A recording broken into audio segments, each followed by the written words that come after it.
ألم يأن للذين آمنوا أن تخشع قلوبهم لذكر الله وما نزل من الحق ولا يكونوا كالذين أوتوا الكتاب من قبل فطال عليهم الأمد فقست قلوبهم وكثير منهم فاسقون।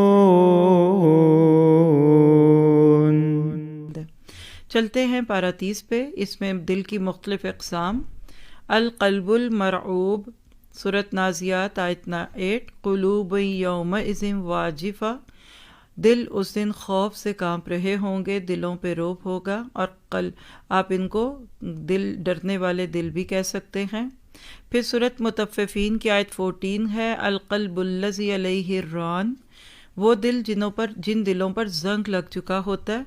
कल्ला बल रान अला क़ुलूबिहिम मा कानू यक्सिबून, हरगिज़ नहीं बल्कि दरअसल इन लोगों के दिलों पर इनके बुरे आमाल का जंग लग चढ़ गया है। सूरत फजर आयत 27। अल-क़ल्बुल मुत्मईन, जो आज के पारे का भी मेन थीम है। या अय्यतुहन नफ्सुल मुतमइन्ना, तो मैंने अपने नफ्स यानी अपने दिल को इत्मीनान वाला दिल बनाना है। हमारी आवाज़ में एक सुकून हो, हमारे चलने में एक सुकून हो, हमारी हर चीज़ दूसरों को दिखे कि हम इसको कैसे अल्लाह ताला पे डाल कर बैठे हुए हैं। जो काम अल्लाह ने करना है हम उस पर मुतमईन और मसरूर हैं।